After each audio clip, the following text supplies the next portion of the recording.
It is an honor to be with you, Mr. Mayor.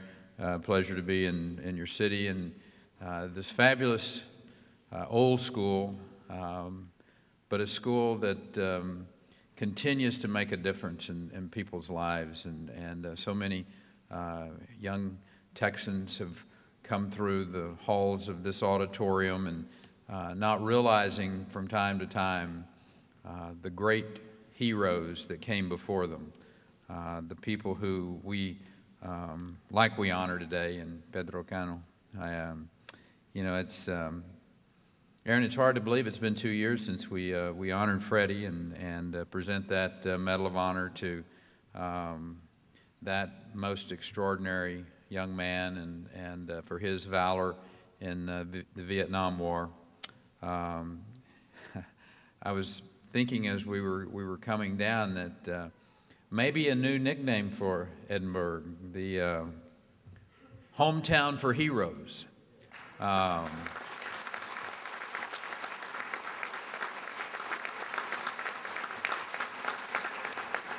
When a community produces one highly decorated combat veteran, it always that catches everyone's attention, as it should. But producing two warriors of that caliber speaks volumes about the values, about the work ethic, about the patriotism of this community. The street, the school that bear the name of Pedro Cano. They are a persistent reminder of the sacrifice that our warriors have, the price they have paid. The valor that he displayed in the fight for America's freedom has not been lost to history because it's alive today. Pastor, as you very eloquently spoke of the war that continues today, I tell people that World War II was the big war. This war seems to be the long war.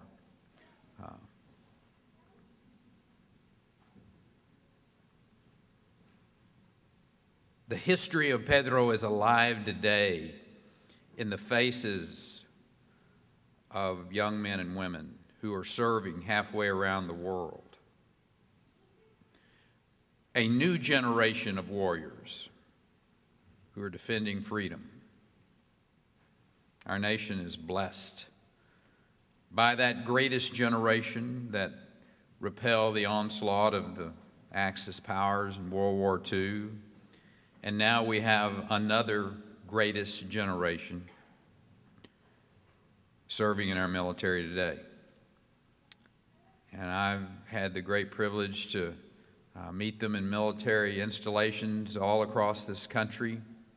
Last year in January and in July to be in Afghanistan and Iraq. And I find that these young people are every bit as committed as our fathers were, as our generation was, Joey. The good news is they're better equipped, and we can never repay their sacrifice. It's impossible. But we need to try. We need to be continuously, fiercely committed to honoring and supporting them and their families and sustaining that special relationship that has long existed between Texas and the military. I share with people that you cannot go around the corner of a building in Iraq or Afghanistan and not see a Texas flag flying off of the side of a canvas tent, on the side of a Humvee, on the shoulder of one of the soldiers.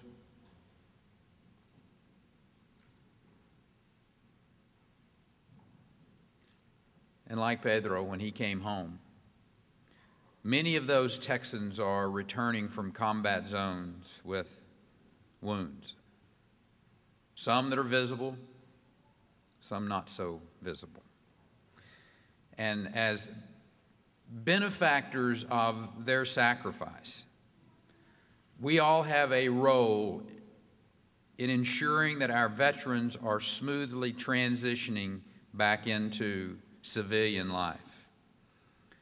And that's why Chewy and Aaron, Veronica, they were so correct, so focused, so appropriately thankful to the veterans who have come before, that they put measures in place to help our returning veterans deal with a very powerful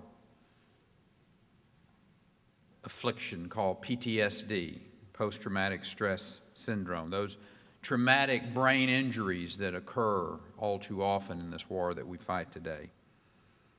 And I was really pleased to sign a bill that created mental health programs for our veterans through a vet-to-vet mentoring program. And these members of the legislature who deal with myriad of different issues, often putting those veterans' issues at the forefront of the Texas legislature. And I want you to just take a moment and say thank you to them for their great, thoughtful.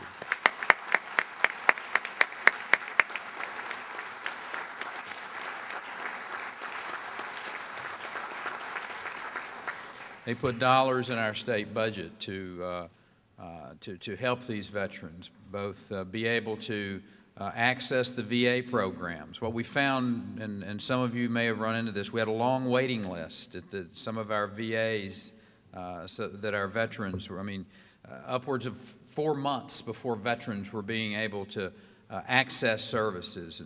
And these members of the legislature and our office worked together to help speed up that process. They appropriated dollars so that we could add add individuals to the VA's offices to speed up that paperwork. It's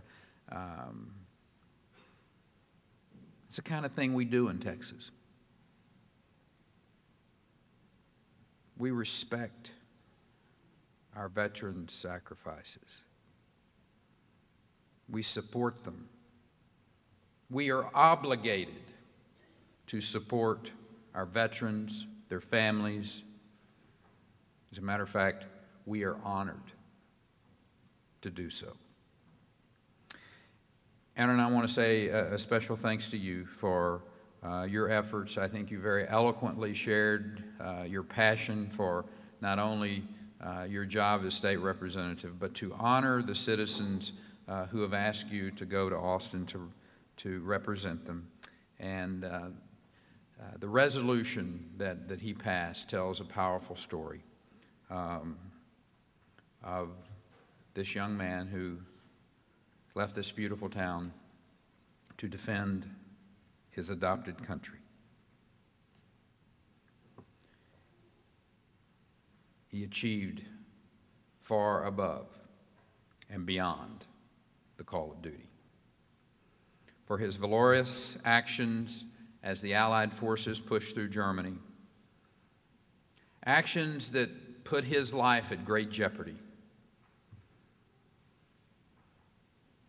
In that bloody place called the Hurtgen Forest, Private Pedro Cano set a standard of bravery that bears recognition in the form of the highest honor that the state of Texas can bestow upon him. And it is my honor today to present to Private Cano's family the Texas Legislative Medal of Honor in memory of an incredibly brave man and favorite son of Edinburg, Texas. His gallantry inspires us all and reminds us of the true cost of freedom, and a freedom that we can never, ever take for granted. Thank you.